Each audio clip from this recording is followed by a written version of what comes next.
Good afternoon, ladies and gentlemen. Welcome to Billion Brains Garage Ventures Limited, popularly known as Groww Q2 and H1 FY26 Earnings Conference Call.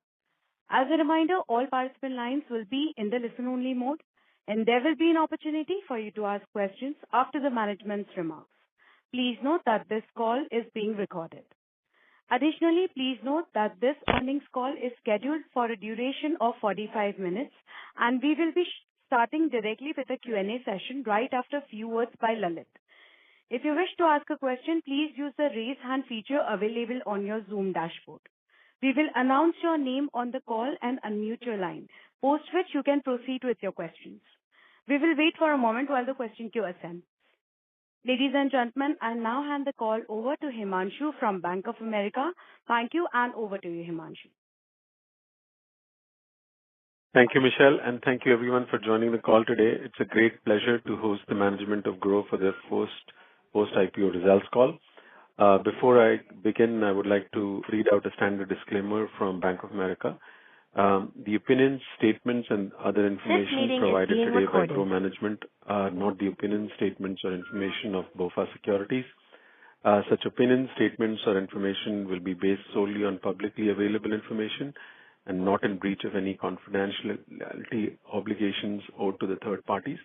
Please note that BofA Securities are not providing any financial, investment, legal, tax, medical, or other professional advice, and in particular are not providing any advice or view with respect to any securities or financial instruments or the advisability of investing in, purchasing, or selling any securities or financial instruments.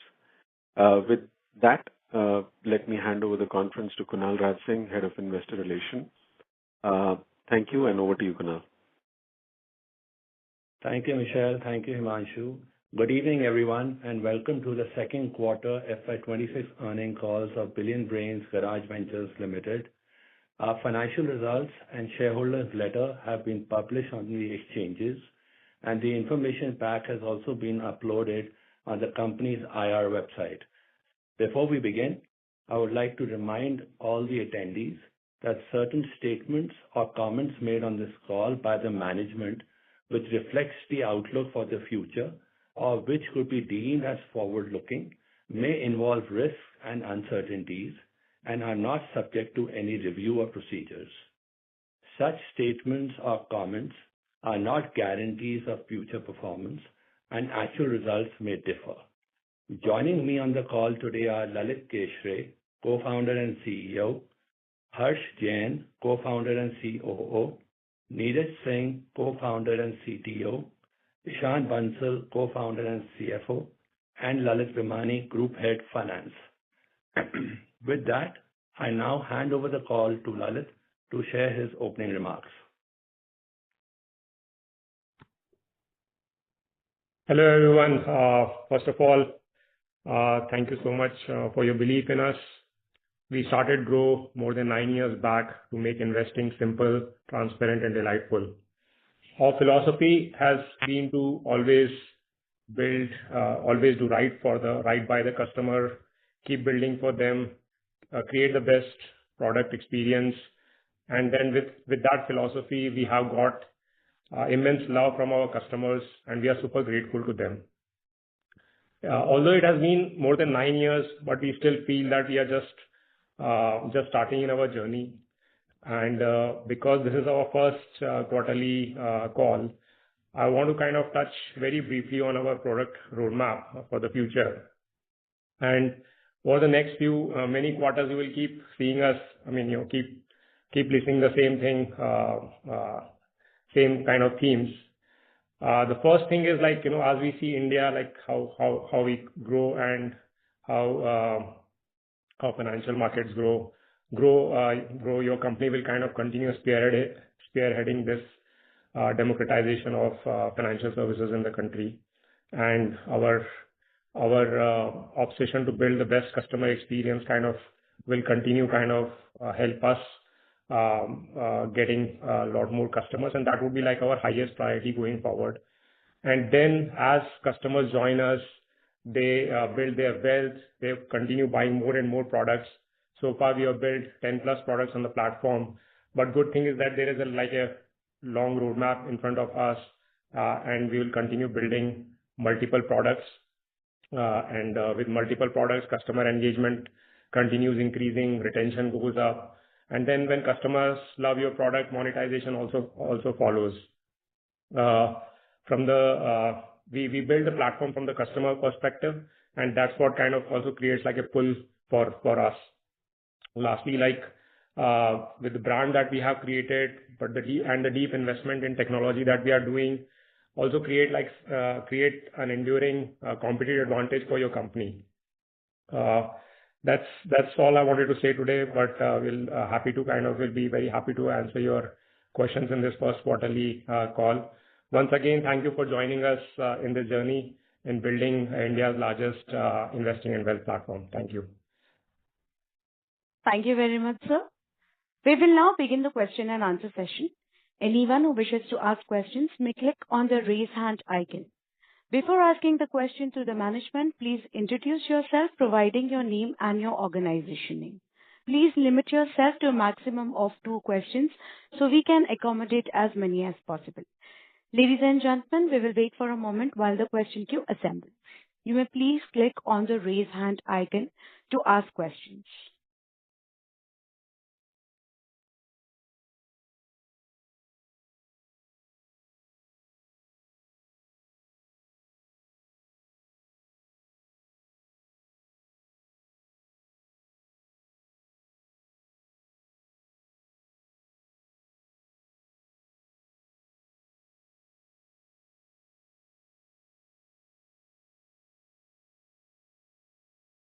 The first question is Prayesh Jain.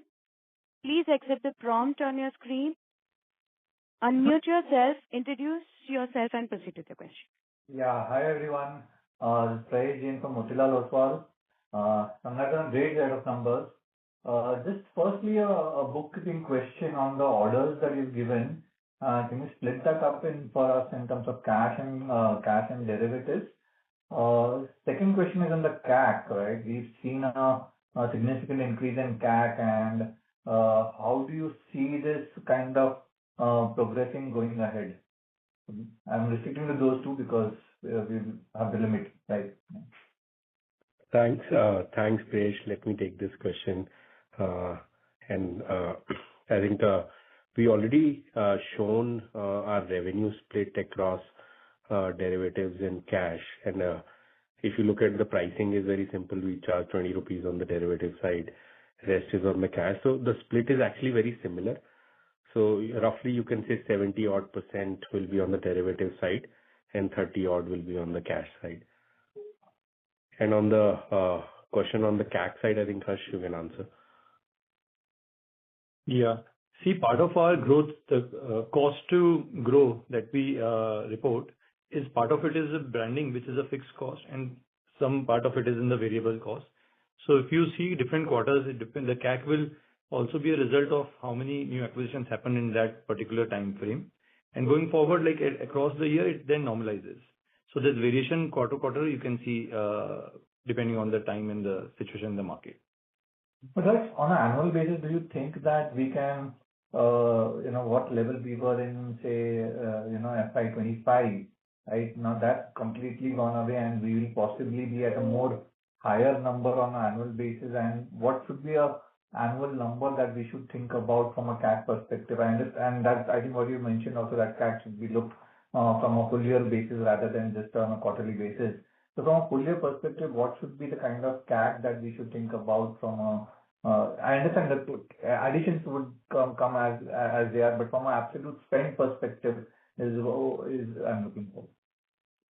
So, Prayesh, it's difficult to predict for the future, but I would say that it's not going to be very different from the overall spends are not going to be very different from the previous times. And acquisition overall numbers also depends on how the market conditions are. Absolutely. Great. I'll come back in the queue. Thanks. Thanks. Thank you. We'll take the next question from Jayant Kharote. Please accept the prompt, introduce yourself, and proceed with the question. Thanks for the opportunity. I'm Jayant Kharote from Axis Capital. Hey, Lalit, so 2 questions, both regarding lending. First one is on MTF. We have seen strong growth over here. I think given the number, the yield number is looking slightly higher than 15. Is it an end of period issue? One is that. And broader question on MTF is the aggression by the competition, right? Over the last 3 months, it seems everybody's now jumped into this product. We have players offering it at 7.99 very aggressively.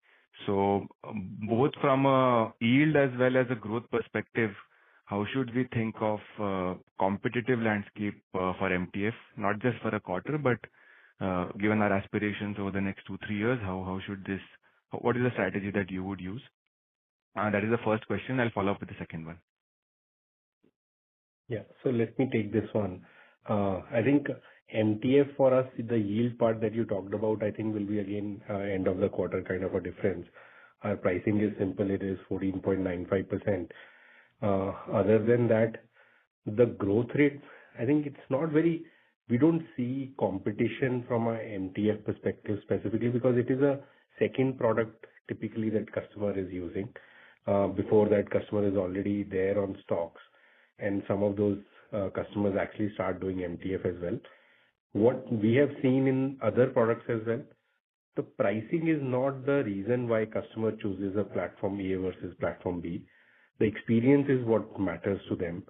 And over a period of time, typically customers end up doing more and more products with the same platform. The reason to selection can be different for different customers. But in the end of the day, pricing is least of the concern when looking at the selection of the platform. Okay. The second one is around LAS. You have started this product now. What is the experience? How is the run rate? And how long do you want to wait before you test down the accelerator on this one? Or it will be a calibrated run rate of the kind that we are seeing for the past 1 month? So it is very, LAS is very early stage today. So if you look at LAS is actually not even fully LAS, it is just loan against mutual funds as of now. Loan against securities is yet to be launched. So what we have seen is there is like a lot of features and kind of different, you can say optimization on the product side yet to be done. I think as we keep on doing some of these features, the growth will keep on scaling up. We generally don't look at like accelerating or something. Some of this is like adoption from the customer perspective. As the customer's need on the LAS side keeps on increasing, this will kind of keep on going up. What is happening is this is a AUM product, very similar to MTF. When we started, MTF was also started like almost more than a year back. And that time, MTF also was going up slowly. But over a period of time, it has become larger. So we think LAS also will take some time for us to kind of come to a product where the scale is larger. And hence the growth rate of the disbursement will keep on happening.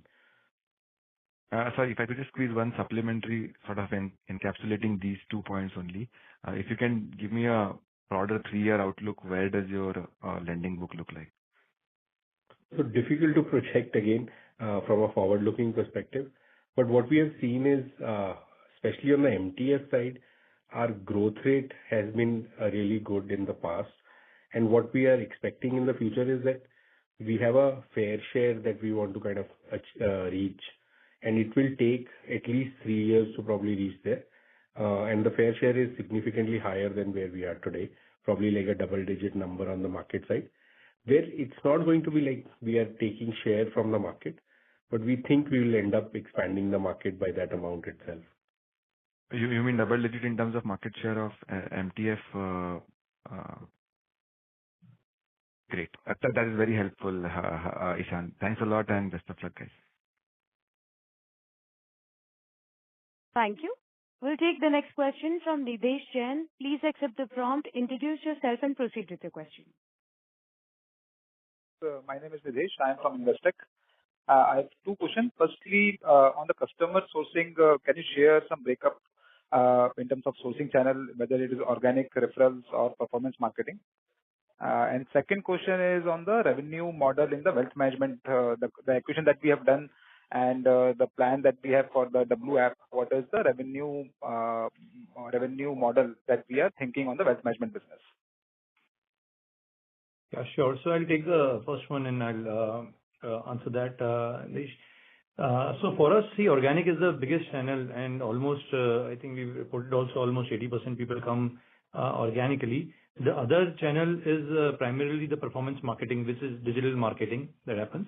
And a very small part of it is referral, but we're not running a commercial referral, so it's a more of a word of mouth through the app also. So these are the three channels how we get the acquisition. So just to confirm, 80% is still organic. Yeah. Sure. Great. And the second question, I think, Ishan. Yeah. So on the wealth side, I think we are very early today. We did the acquisition on the Fisdom side, which the balance sheet got consolidated as of 30th of September, but the P&L will start getting consolidated soon. And roughly 3% revenue is coming from that business. And obviously that business is growing well, and over a period of time, the contribution will keep on increasing. There's a lot of integration yet to be done for us to kind of look at how actually it will perform in the future. And we'll come back to you in future quarters on the wealth side. If you can explain the revenue model, it is distribution income or it is the... Okay. So on Fisdom side, it is largely distribution income coming across different 4 products primarily. One is mutual fund, regular mutual fund. Second is the PMS distribution, PMS and AIF distribution. Third is insurance distribution. And fourth is on the unlisted security side. So you plan to carry on with a similar revenue model, or do you think? So there are future products, so some of them are already launched. So for example, we have launched a PMS of mutual funds recently. And I think that part will obviously grow faster and will start contributing, where effectively we are charging the customer for the advisory under the PMS route. Okay. Thank you. Thank you. That's it from my side. Thank you. Thank you. The next question is from Dipanjan Ghosh. Please accept the prompt on your screen, unmute yourself, introduce yourself, and proceed with your question. Hi, am I audible? Yes, sir. Please proceed. Hi. So, just a few questions from my side. First, in terms of the employee base, and with the acquisition of Fisdom and probably your own ramp-up expectations on the wealth side of the journey, what sort of manpower and maybe the quality of personnel that will be requiring to deploy on that side of the business? And in terms of that, how can the employee expenses really behave over, let's say, the next 2 to 3 years? So that was the first question. The second question is, if I look at your active F&O customers, and that has remained around 1.4 million for at least the last 2 or 3 quarters, despite the fact that obviously new customer acquisition run rate is very strong. So, in terms of when you do some analysis on your underlying customer segment and the new users who are coming onto the platform, in terms of the behavior of those customers or in terms of potential new customers who can be coming in on the F&O side, what sort of outlook do you really have out there? Lalit, you want to take the wealth piece? Yeah. So Dipanjan, I think wealth, as Ishan said, we'll be talking a lot more about in coming quarters. It's just we're just getting started.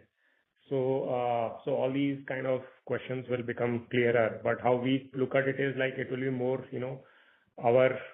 based on our DNA, it will be more tech-led and so on. But again, as I said, we are still kind of, the integration is happening, and it would be an interesting kind of product to build. And your second question was on the F&O. Ishan, you want to answer this? Yeah. So on F&O side, what is happening for us, especially after the last year's regulation, is there is a churn in the users, which we saw specifically till Q4 last year. After that, there is a small growth rate. It is not showing up in millions, I think, but there is still a growth rate in users. but the quality of the user is like doing really well. So if you look at the average order per user have significantly grown. Some of those numbers you can look at it will be kind of in the range of like 10 to 20% growth on average order per user, which is primarily getting contributed because the high quality users are still there on the platform, not only still there, but are actually growing. But the low quality customers who were earlier placing significantly lesser number of orders and the turnover was also significantly lower, is actually moving away from the platform, which is, we think, is a good thing both for us as well as industry, as it becomes more niche and will be only serving the high quality customers who understand F&O as a product better. Got it. And just one small follow-up on the first question. If you can just quantify your employee count for 2Q of this year and last year. That's all. Thank you.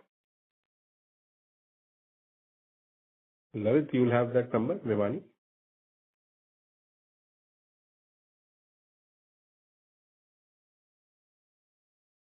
Lalit, you are on mute. So we have 832 core employees who are involved in product business building, and about 300 odd employees who are doing our customer services.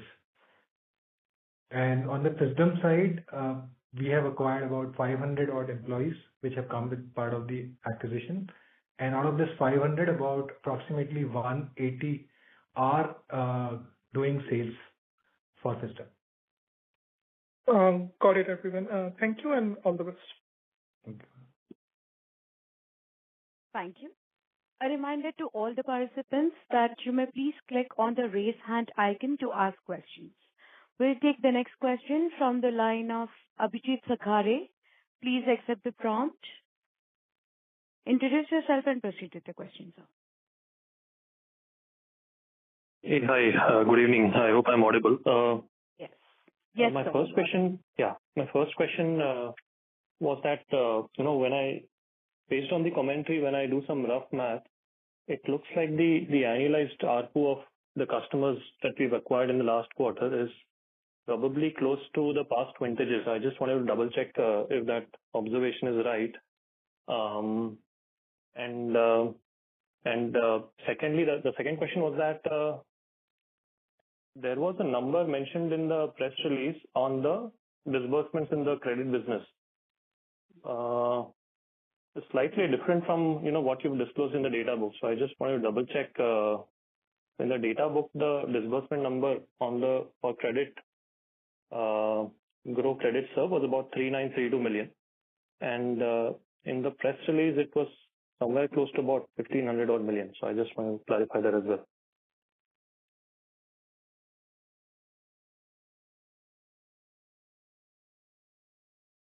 Ishan, you're on mute, huh? Yeah, sorry. On the first question, I think, on the second question, I think we'll check the data and come back to you. My guess is the difference is between one is a PL number and another is a overall GCS number. So that might be the difference. And the other one will be like a LAS related number. On the ARPU side, actually, it's very difficult to look at ARPU on a quarterly basis. We've seen that over a period of time things change, and hence we look at ARPU on an annualized basis. But you are right, the quality of the user that we are getting today looks similar to what we were getting earlier as well. It's not like significantly different from in the past as well. Got it. Thank you so much. Thank you. The next question is from Saket Karan. Please accept the prompt. Introduce yourself and proceed with your question. Yeah. Hi. Thank you everyone for giving me this opportunity.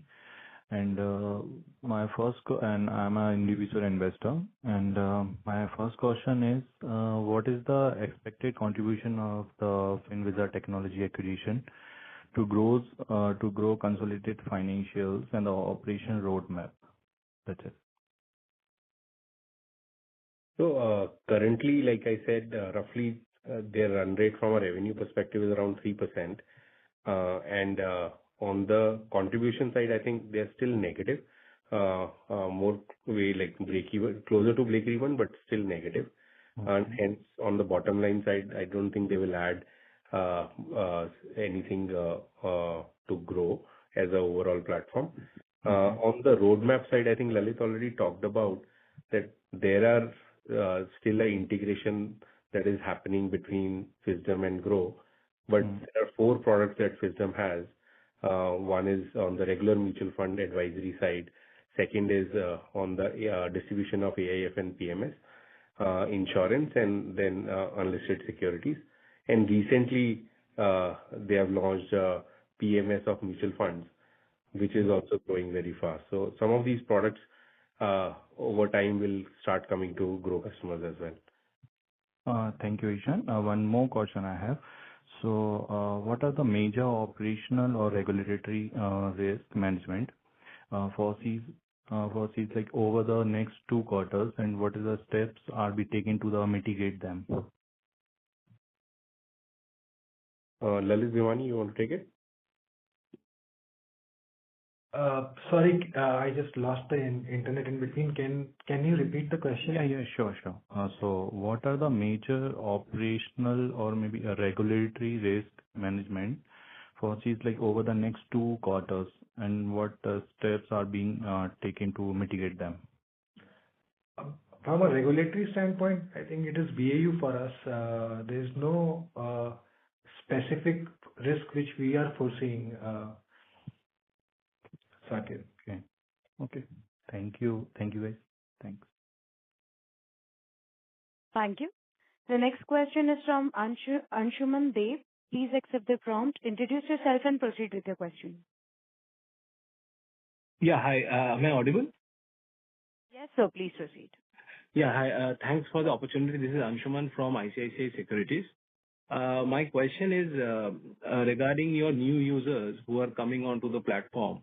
I see an increasing trend of new users using what you call SIP and MF portfolio, which is a successful diversification of your product, but they lack that kind of monetization, right? So can it be how are we mitigating this what you call diversification of customers who may not be as monetizable at the start versus what was our core offering where it is monetizable in terms of broking? So if you can just give a strategic roadmap of this new user, new product, which less monetizable compared to the old users or the old product and the classical broking business. If you can just give your strategic roadmap of that. Hey, Anshuman, I'll take this. So I think we'll think a bit differently here, right? So as I said, like the way we look at it is that we are building India's largest investing and wealth platform, and there are multiple products. Some products will have, and different products have different monetization kind of methods, transaction based and now also some amount of EUM based and so on, right? And that is how we look at it. Like, we don't kind of design this way, okay, this is less monetized product, let's monetize and more and so on. We look more from the value proposition for the customer and also building the entire basket for the customer.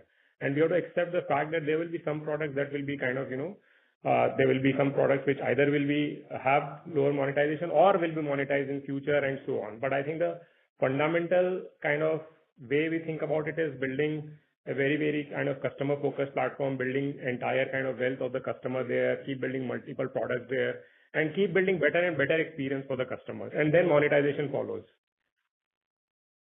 Yeah, absolutely. No, I got a sense, but I was just saying that you also mentioned the high quality of investors. I think we have seen in the system also that number of average size of trades have increased in the exchanges also, which is kind of reflective of your thing also.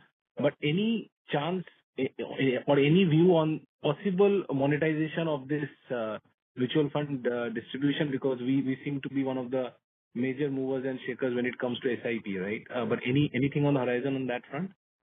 Yeah, we'll share with you once we kind of come up with something, yeah.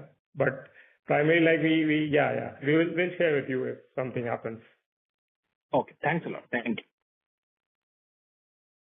Thank you. The next question is from Nidesh Jain. Please accept the prompt and proceed with your question. I have a question on the lending business. There, the disbursements on a YOY basis has moderated. And if I look at FY25 financials, in the expense line item, there is a, I think, credit loss of almost 70 crores. If I allocate to the unsecured book on your own balance sheet, that translates into 7% credit cost. So is this reading right, that on your book that you have originated on your own balance sheet, the credit loss was around 70 crores on a book of 1,000 crores? I think from a book perspective, I think we are more closer to 1250 odd, and hence this number is slightly lower in percentages. And some of these are like variable in nature. We are still in a phase where we are stabilizing our book from a vintage perspective. So this business is just 3 years old, and we are closer to where I think it will get stabilized. We have seen, I think, from a cost of provisioning perspective, it has come off compared to the last quarter, and that's how we think it looks more stabilized now compared to earlier.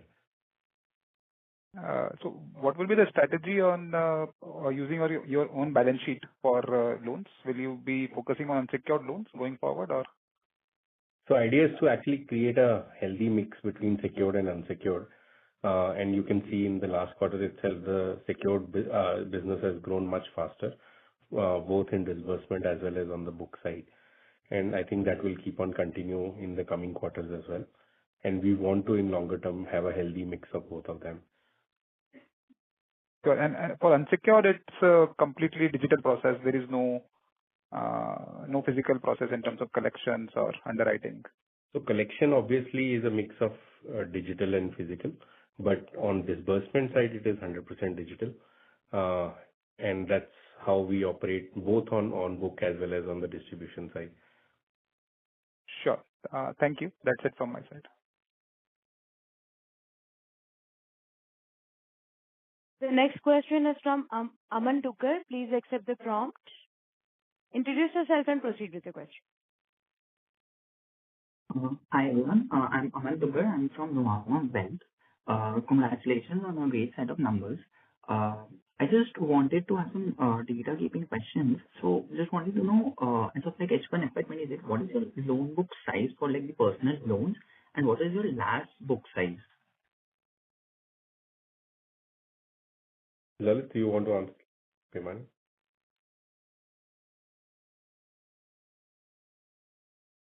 Our personal book size is 1140 crore, and our last book is about 60 crore. And just to follow up, like what has been your AMC revenue this quarter? It will be very small.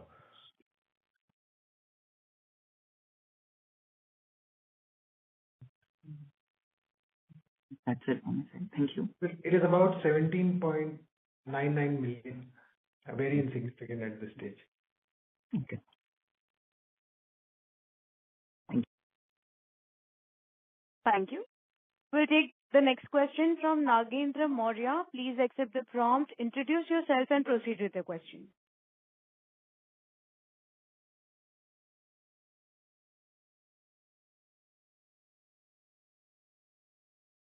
Mr. Maurya, please proceed.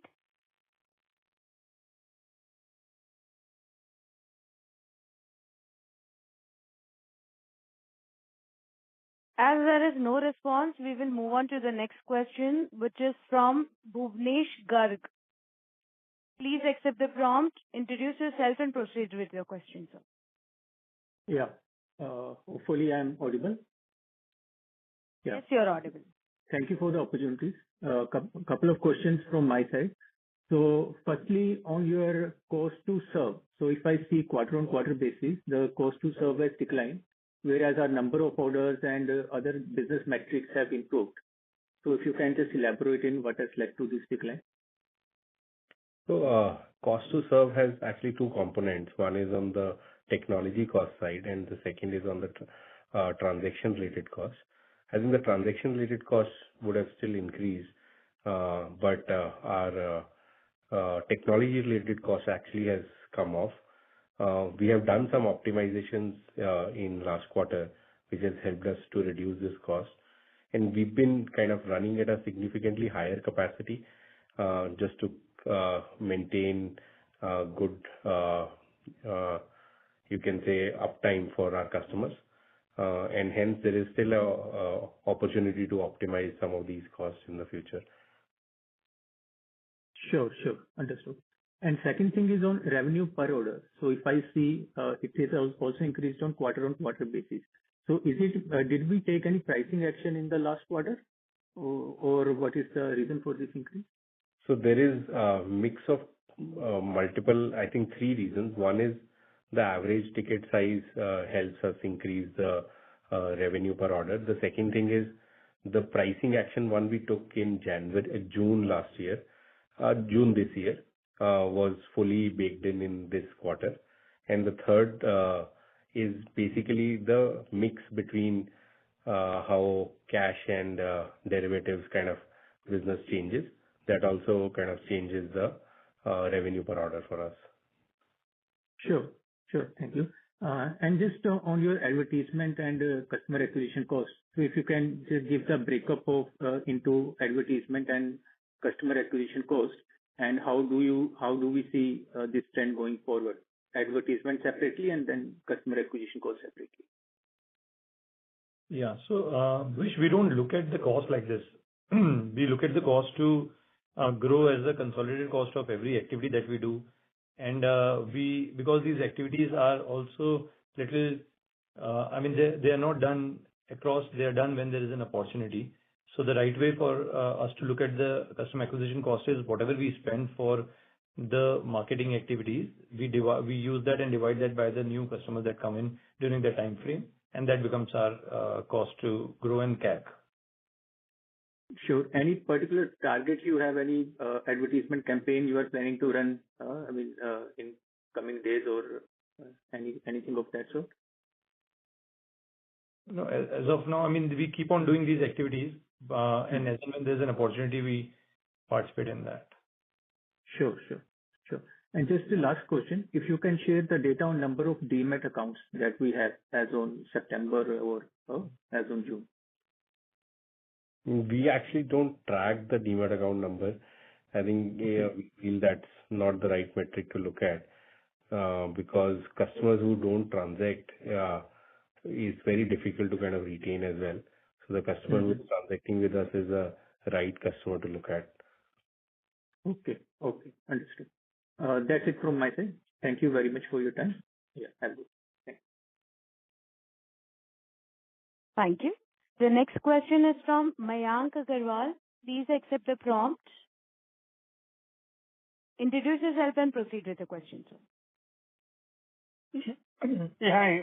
Hope I am audible. Yes, you're audible. Okay, thanks. Hi, Mayank here from Trust Mutual Fund.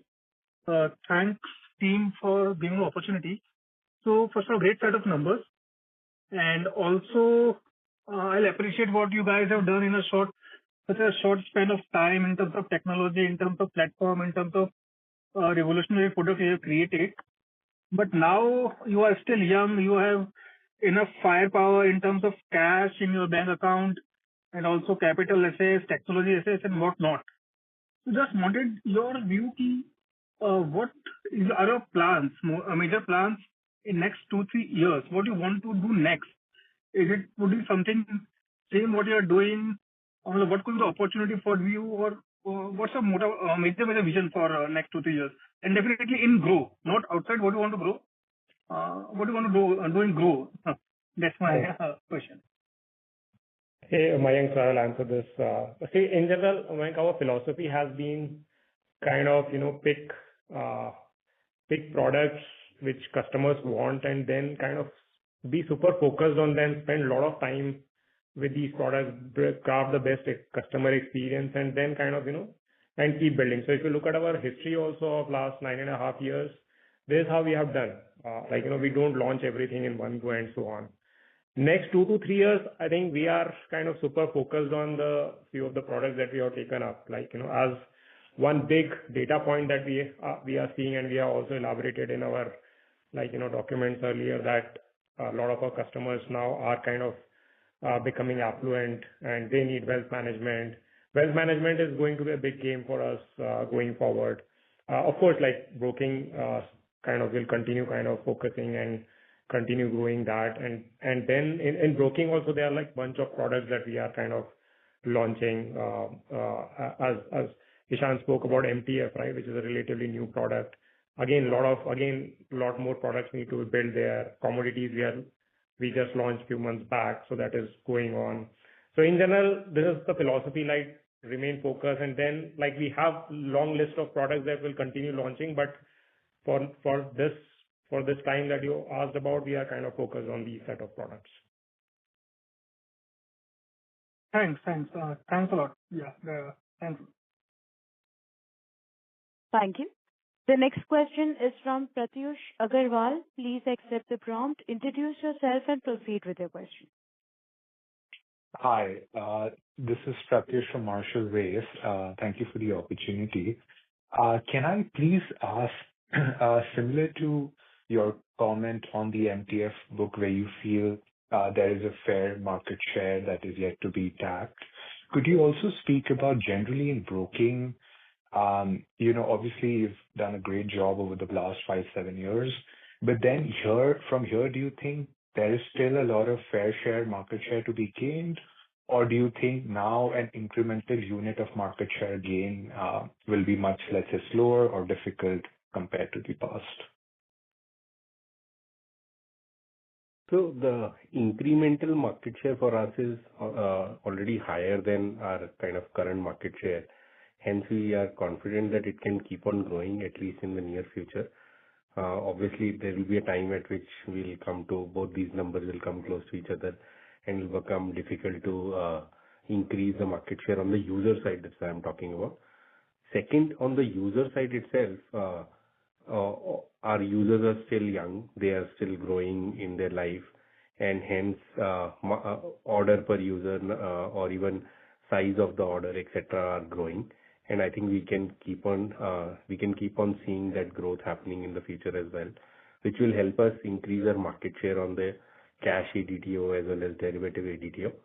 And then the third thing is on the penetration side. So some of the products like MTF, commodities, etc., where the penetration still on our customer base is very low, and hence as the penetration also keeps on growing, the market share on those products will actually grow much faster because the penetration will be a much larger growth rate factor than the growth of the customer as well.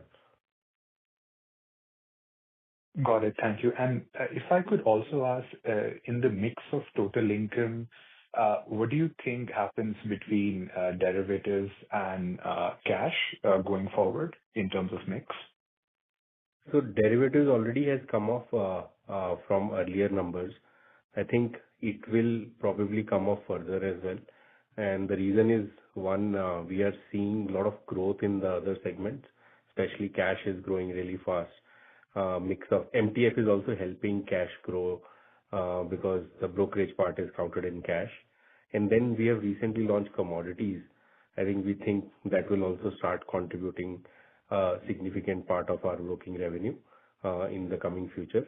And hence, the equity derivative piece will get more diversified. Got it. And do you have some number in mind where you feel comfortable that you are at the mix that you're thinking in a couple of years? So I think it is beyond 50. Definitely, it can come below 50. But that is like an output number, the way to look at where if everything else goes or grows faster, this definitely can come off.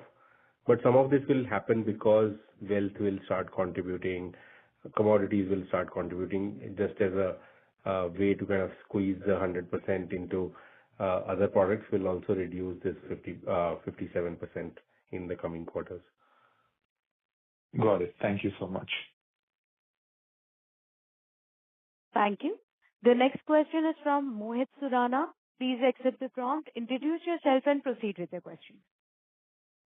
Hi, just two questions from my side. One is that when I reverse calculate the order pricing for cash orders are now touching high teens. So once we kind of reach our fair share, which we are envisaging on the MTF side, what could a per order pricing on a cash order look like? Second is that since a lot of water has flowed through after the 2Q results, could you give us a more recent trends of how the MTF book is shaping up?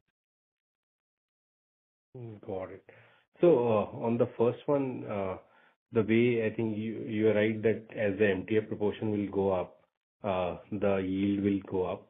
And yield has other factors also, like order size, and the third factor is also on today it includes our DP related charges as well, and hence how much of the sell versus buy happening also kind of contribute to that. It's very difficult to actually put a number to it, but we think every quarter, if MTF today is contributing somewhere around 3 to 4% of this brokerage, as the percentage goes up, this number will keep on going up. If it doubles, then probably today, because of MTF, I think 2 rupees is getting added, and hence every like 2-3% add in MTF will have another 2 rupees added to the revenue on the revenue side. In terms of penetration, right? In terms of ADTO, MTF related ADTO in cash. Got it. And could you also talk about the MTF book accretion past the 2Q, at least qualitatively how it's shaping up? So it is again growing. Kind of difficult to say a number middle of the quarter because it's actually relatively variable depending on the day you are looking at it as well. On a Fridays it will behave differently versus on a Monday as well, because people try to optimize cost between weekends. So hence the quarter end number will be probably a better way to look at it. Got it. So accretion will be in line with what we saw in the 2Q, right? 3Q should largely be in line with that. Difficult to kind of give a comment on that. Got it. Appreciate that. Thanks a lot and all the best. Thank you. Ladies and gentlemen, we will be taking last 2 questions for today. The next question is from Prayesh Jain. Please accept the prompt and proceed with the question. Yeah, hi. Thanks for the opportunity again. I was just looking at the disbursement by partners. Now that piece of the business actually for the industry has been showing some decent growth in Q2, whether we look at any other player. But for us, there is a decline there. Any thoughts there as to what caused that and how do we kind of see the traction going on? So there are multiple reasons I think that went through like a up and down in some ways. One is obviously the market related reasons where there was concern on unsecured lending itself. The second piece actually was more specific to us, where we actually created a separate app for credit business. And as we were moving customers from our existing product to that, there was a transition period which led to that drop for a intermittent time. So, but do you expect this to kind of recover and kind of gain traction going on? So we again, it is already doing recovering from that perspective, but when and how it will happen is yet to be seen. Got that. And if I remember, if I look at your, if I divide your ADTO by the number of orders or multiply by that, I'm still not getting an increase in the value per order, right? So what explain is the MTF contributing to the major increase in the realizations in the cash segment only in this quarter? But that is not visible in the numbers at least right now. Yeah. So quarter on quarter, you're right. I think the order size is almost same. It is more related to 2 things. I think one, the pricing piece that we discussed, and the second is MTF piece. Okay. And this last question, this MTF again. So as you were explaining, almost 2 rupees gets added to the realizations from the MTF is on the book, right? If the You assume a certain churn on it, right?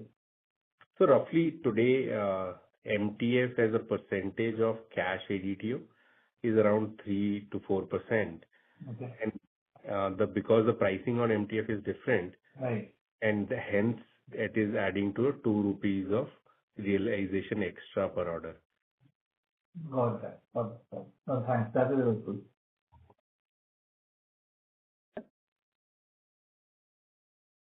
Thank you. This will be the last question for today from the line of Jayant Karote. Please accept the prompt and proceed with the question. Thanks for the opportunity again. Just one specific question on commodities. How is the traction? What is the number of users that are using this product right now? And specific to this, what is the behavior that we are seeing?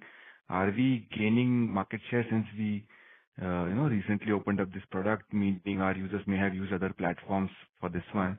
So is this market share coming back, or are we seeing adoption of this product for first-time users? And in going ahead, is the latter going to be the thrust area for us? So already I think we are seeing a good growth. We had a DTU of around 20 to 30,000 also happening on this product. And I think this will keep on growing in the future as well. Where the customer is coming from is a mix of both. I think some of the customers been using commodities outside of Groww. I think, but that is a smaller number today compared to the first-time customers.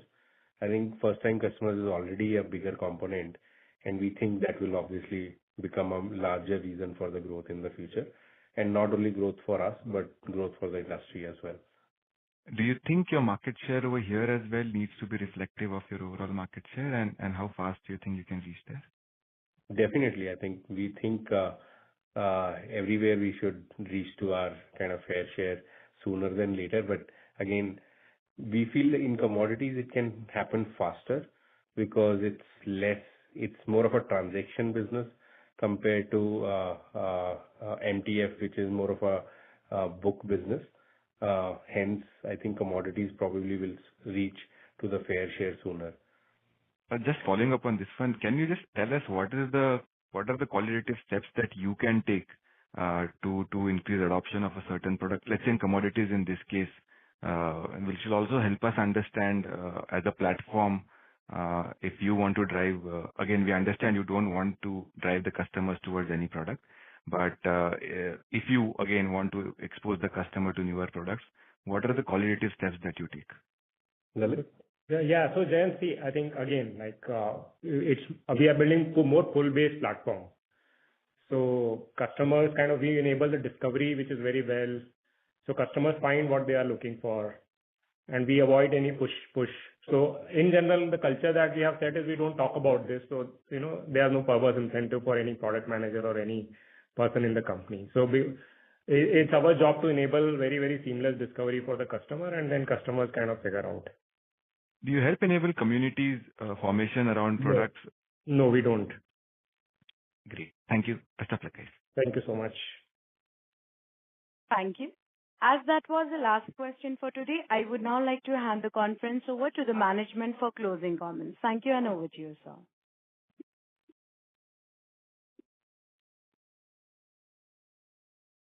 Sonal? Yeah. Thank you everyone for joining the call today. Appreciate the comments and the questions that we received, and look forward to further discussions and conversations on this. Please feel free to reach out to either of us via the email that we've shared on our IR website. Thank you so much once again. Thank you, members of the management. On behalf of Groww, that concludes this conference. We thank you for joining us, and you may exit the meeting now. Thank you. Thank you so much. Thank you, everyone. Goodbye.